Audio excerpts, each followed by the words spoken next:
नमस्कार प्रिय छात्र छात्राओं। स्नातक तृतीय वर्ष में आप सभी का मैं हार्दिक स्वागत करता हूं। स्नातक तृतीय वर्ष के अंतर्गत जो 3 प्रश्न पत्र का अध्ययन करना है, एक इलेक्टिव पेपर के रूप में, दूसरा नियमित रूप में और तीसरा हिंदी कौशल विकास के अंतर्गत। आज हम तृतीय वर्ष के अंतर्गत डीएसई के अंतर्गत जो इलेक्टिव पेपर है, प्रश्न पत्र का शीर्षक है हिंदी साहित्य का इतिहास। इस प्रश्न पत्र के संदर्भ में आज हम चर्चा आरंभ करने जा रहे हैं।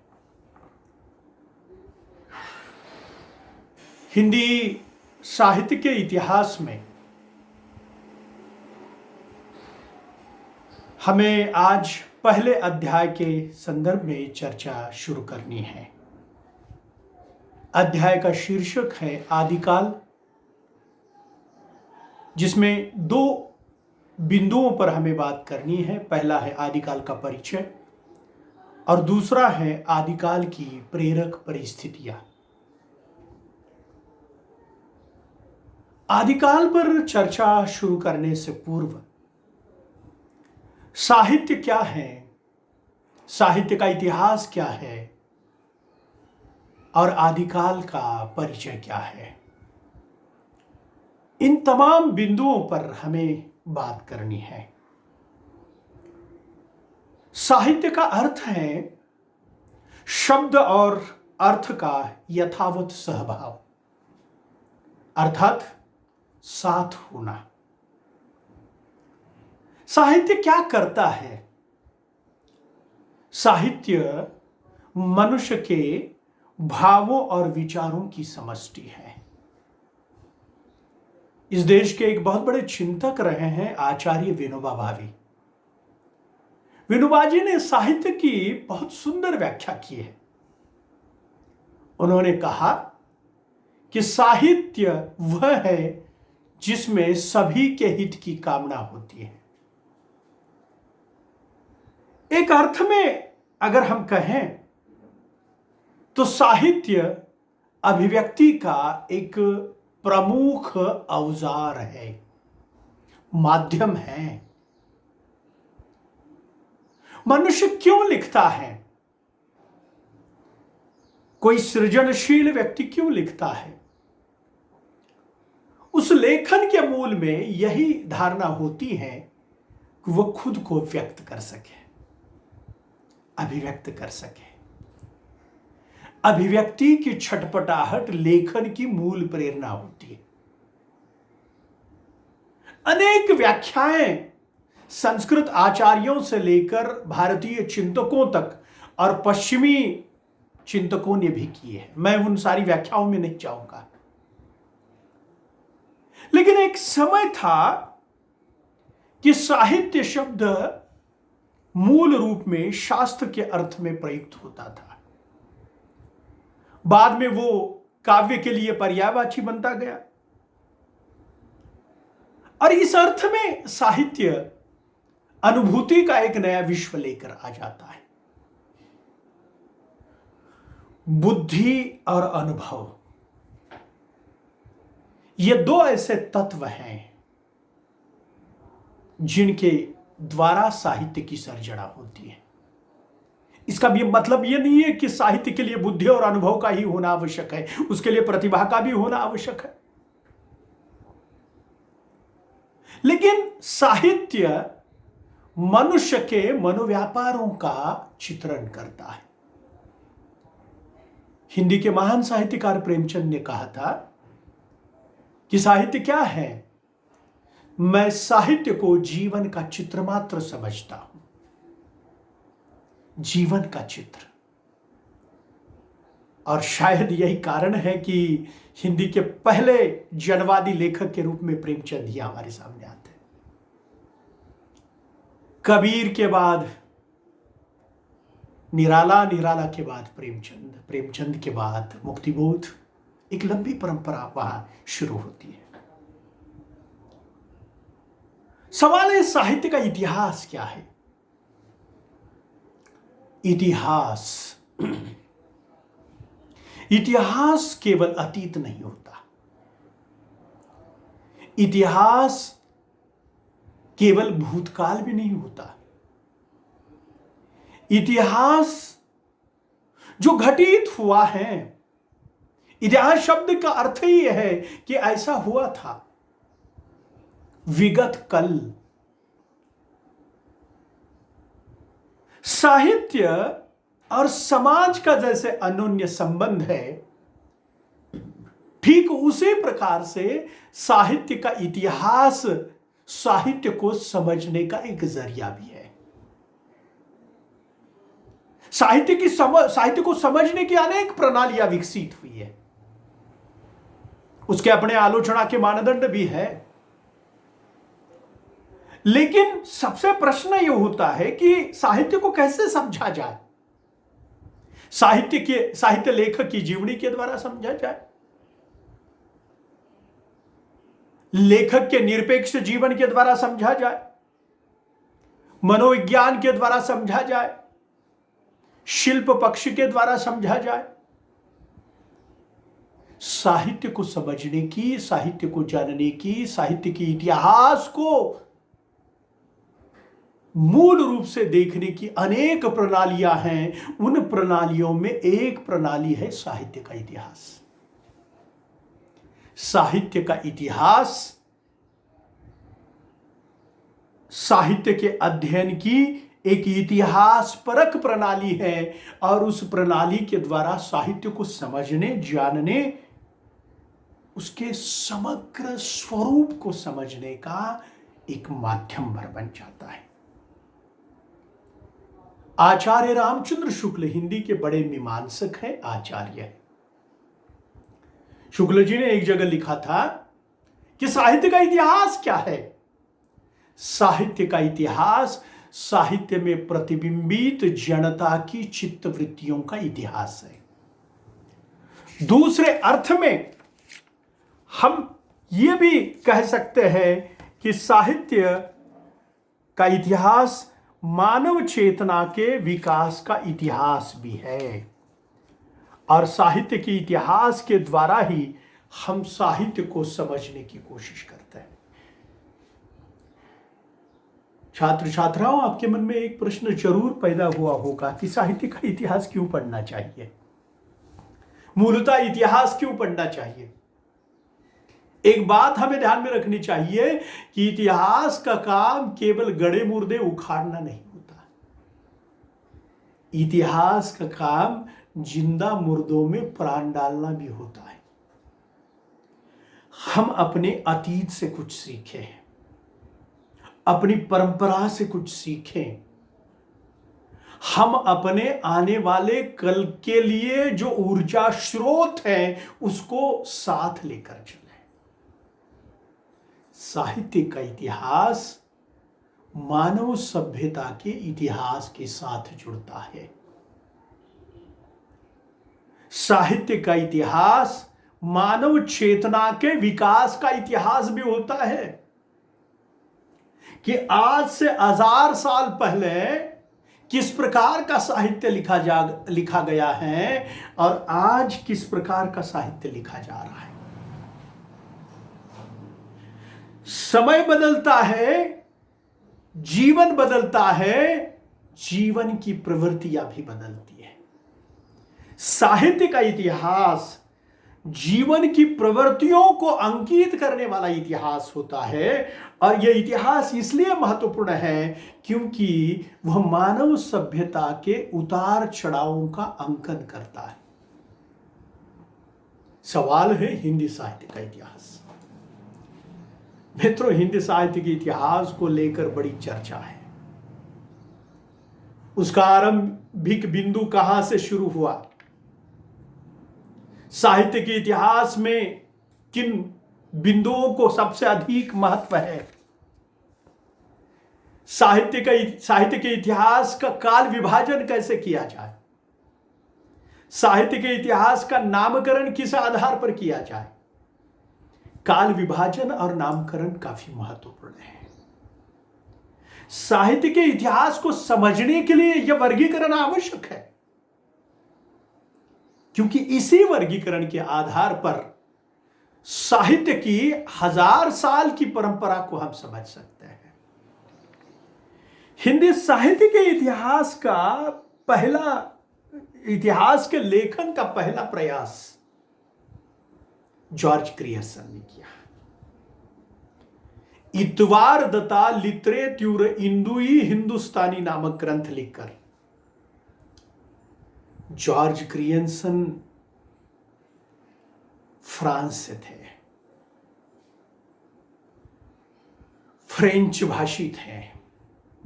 कितनी विलक्षण बात है कि एक फ्रेंच भाषी व्यक्ति भाषा और साहित्य के इतिहास को लेकर, हिंदी भाषा और साहित्य के इतिहास को लेकर पहली बार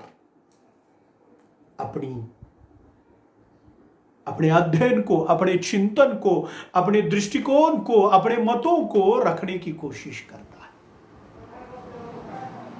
साहित्य के इतिहास में काल विभाजन और नामकरण करने का सबसे सफल और सशक्त प्रयास की शुरुआत मिश्र बंधु विनोद से होती है।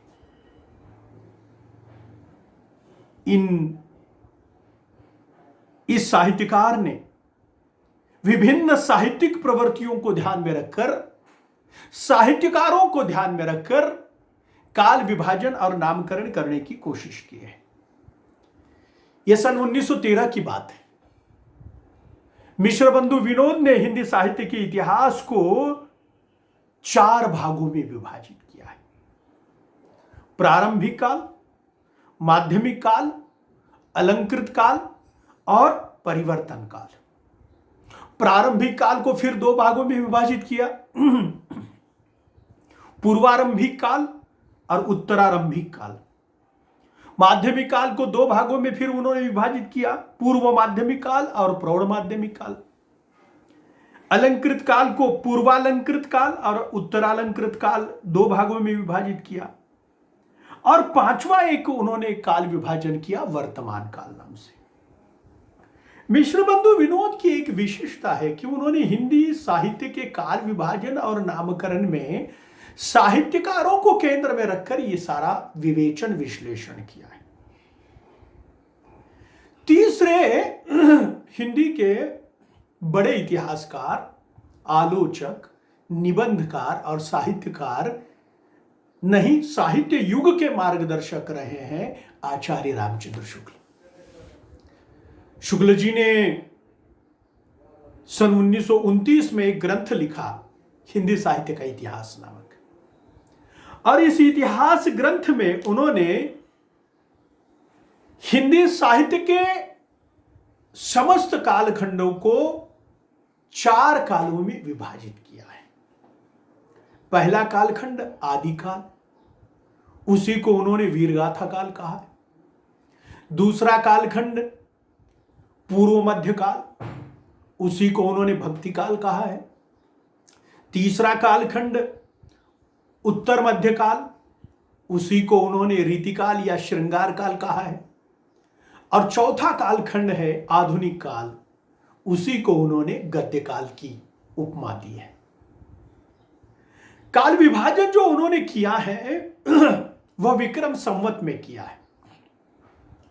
संवत 1050 से लेकर संवत 1375 का कालखंड आदिकाल का कालखंड है।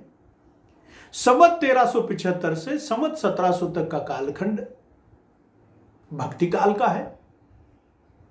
संवत 1700 से लेकर संवत 1900 तक का कालखंड रीतिकाल या श्रृंगार काल का है, और संवत 1700 से लेकर संवत 1900 तक का कालखंड आधुनिक काल का है, उसी को उन्होंने रीतिकाल कहा है। इसके अलावा डॉक्टर नगेंद्र, डॉक्टर श्याम सुंदर दास, बाबू गुलाब राय, लक्ष्मी सागर वार्ष्णेय, कई सारे ऐसे नाम हैं, इतिहासकार हैं, जिन इतिहासकारों ने हिंदी साहित्य के इतिहास का काल विभाजन और नामकरण अपनी पद्धति से किया और यह बताने की कोशिश की कि उस कालखंड की प्रवृत्तियों को ध्यान में रखते हुए, विशेषताओं को ध्यान में रखते हुए काल विभाजन और नामकरण किया है। एक और महत्वपूर्ण बात यह है कि हमारे मराठवाड़ा के एक बहुत बड़े चिंतक और इतिहासकार रहे डॉक्टर चंद्रभानु सोनोने जी। सोनोने जी ने एक ग्रंथ लिखा है 1997 में, जिसका शीर्षक है हिंदी साहित्य का सही इतिहास।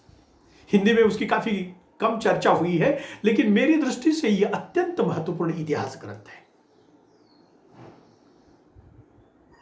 डॉक्टर चंद्रभानु सोनोने जी ने हिंदी साहित्य के समग्र इतिहास को दो कालखंडों में विभाजित किया है। पहला कालखंड प्राचीन काल और दूसरा कालखंड आधुनिक काल। उन्होंने भी उस कालखंड की प्रवृत्ति को ध्यान में रखते हुए, परंपरा को ध्यान में रखते हुए, एक बात बीच में मैं जोड़ना चाहता हूं कि आचार्य रामचंद्र शुक्ल ने जो स्थापनाएं दी थी, उन कई स्थापनाओं को सोनोने जी ने खारिज किया है और कुछ नई स्थापनाएं दी है।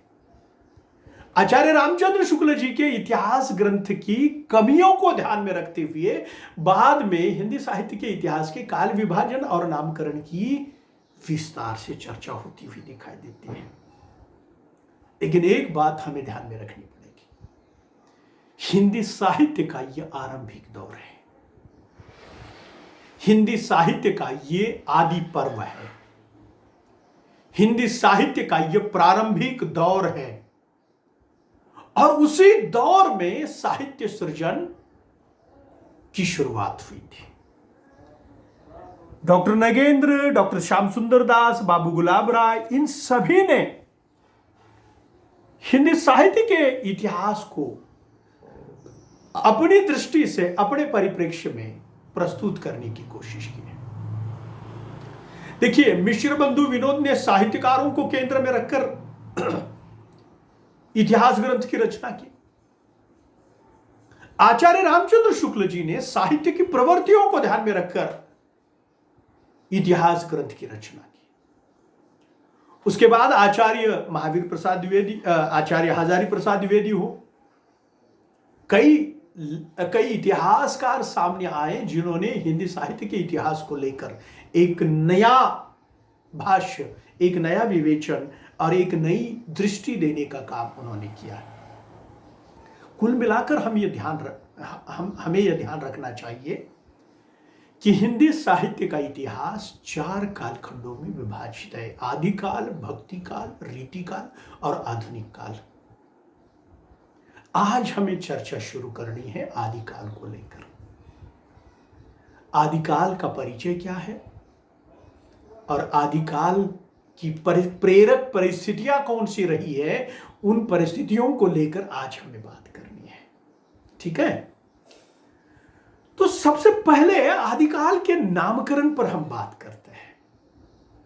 हिंदी के कई इतिहासकार, कई साहित्यकार हैं जिन्होंने आदिकाल का अपनी अपनी दृष्टि से नामकरण किया है।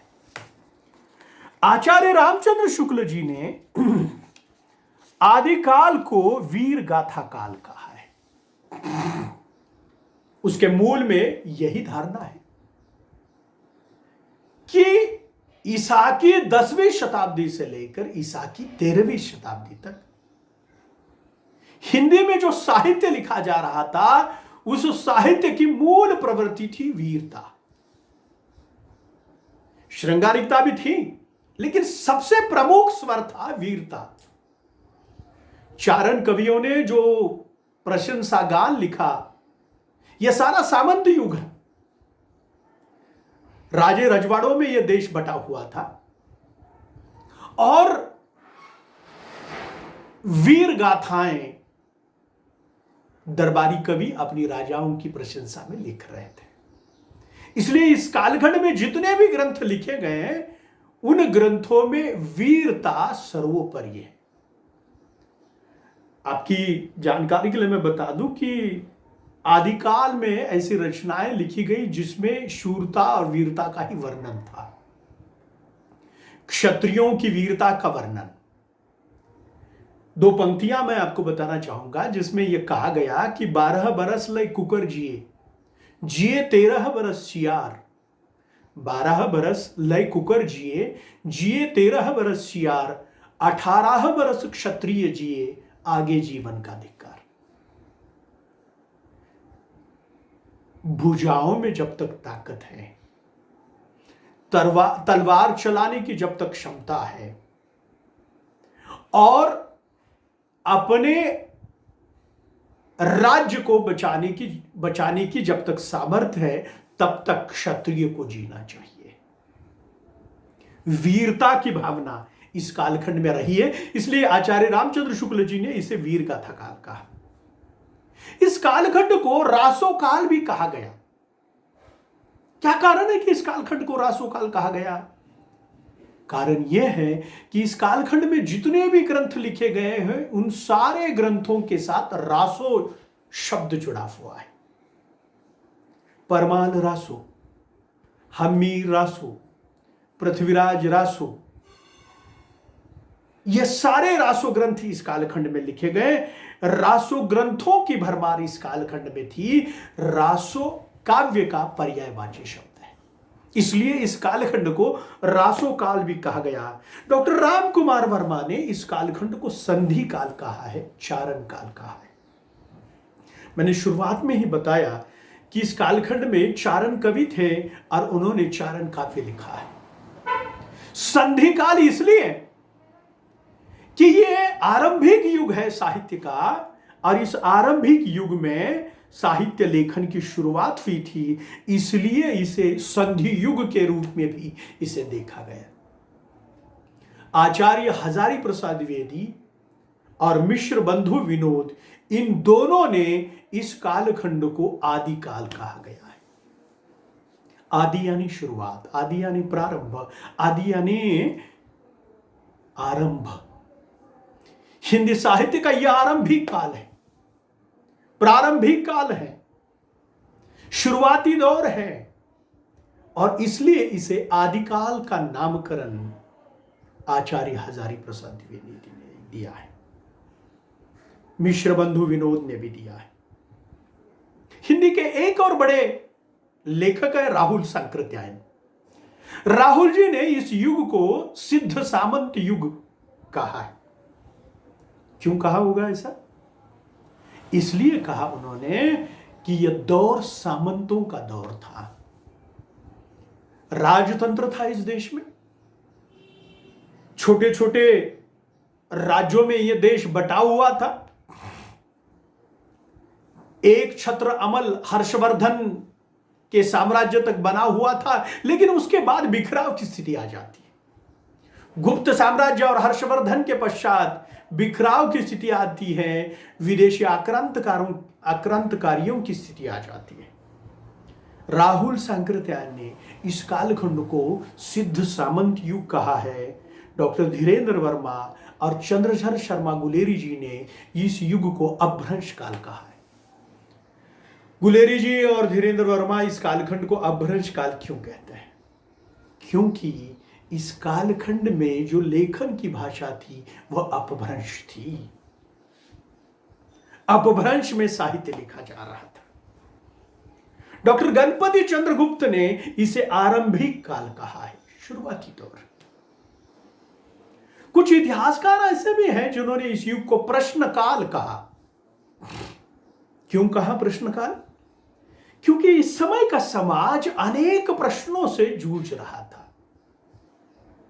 गुलामी, दरिद्रता, अज्ञान, अंधविश्वास, अनेक प्रकार की दुर्नीतियों का शिकार यह मनुष्य, इस समय का मनुष्य जी रहा था। इसलिए इसे प्रश्न काल भी कहा गया। आचार्य महावीर प्रसाद द्विवेदी ने इस कालखंड को बीज वपन काल कहा है। बीज वपन, नए बीज बोए जा रहे थे। साहित्य में एक नई प्रवृत्ति का उदय हो रहा था। और यही कारण है कि आचार्य महावीर प्रसाद द्विवेदी इसे बीज वपन काल कहते हैं। कुछ इतिहासकारों ने इसे आविर्भाव काल की भी संज्ञा दी। डॉक्टर हरीश ने इस कालखंड को जैन युग कहा गया। उसका कारण यह है कि सिद्धों, नाथों और जैनों का साहित्य इस कालखंड में लिखा जा रहा था। उदय काल, जागरण काल, ये भी नाम इस कालखंड को दिए गए। कुल मिलाकर आदिकाल के संबंध में यही कहा जा सकता है कि आदिकाल के लिए आदिकाल नाम ही अधिक समीचीन होगा, वीर गाथा काल ही अधिक समीचीन होगा, क्योंकि वह साहित्य की एक प्रमुख प्रवृत्ति के रूप में उभर कर सामने आता हुआ नजर आता है। आइए अब आदिकाल की प्रेरक परिस्थितियों पर हम बात करें। आदिकाल की प्रेरक परिस्थितियां क्या रही हैं? सबसे पहले राजनीतिक परिस्थिति पर हम बात करते हैं। एक दूसरा शब्द इसके लिए प्रयुक्त किया जा सकता है, ऐतिहासिक काल। राजनीति की दृष्टि से इस कालखंड का इतिहास क्या था? यह युग राजनीति की दृष्टि से अव्यवस्थित है, विशृंखल है, यह पराजय का युग है। गुप्त साम्राज्य और हर्षवर्धन के साम्राज्य के ह्रास के बाद पूरे देश भर में बिखराव की स्थिति आती है। वैसे उस समय देश या राष्ट्र नाम की कोई संकल्पना ही नहीं थी।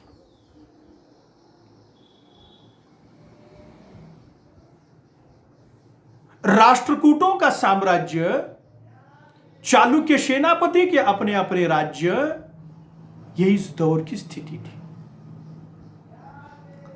विदेशी आक्रांतकारियों का यह दौर है। अरब के इस्लामों और बुखारों के तुर्कों के हमले इसी दौर में हो रहे थे। देशी रजवाड़ों की स्थिति क्या थी? आप दिल्ली से निकलिए, दिल्ली से अवध, अवध से कन्नौज, कन्नौज से जो रियासतें थी वो सारी ऐसे फैली हुई रियासतें थी। ये सारी रियासतें विलासिता में डूबी हुई थी और ये सारे राज्य अंतर्गत कलह के अड्डे भी बन चुके थे। राष्ट्रकूटों का साम्राज्य चालुक्य सेनापति के साथ टकराव कर रहा था। कश्मीर के सम्राट ललितादित्य चोल राजा के साथ टकराव कर रहे थे। अरबों का सिंध पर आक्रमण हो चुका था। तुर्कों ने 11वीं शती में पंजाब में अपना शासन स्थिर कर लिया था और ठीक उसके पहले मोहम्मद गजनवी ने अपने 17वें आक्रमण के पश्चात, आक्रमण के अवसर पर सौराष्ट्र के सोमनाथ मंदिर को लूटा। ये सन 1032 की घटना है।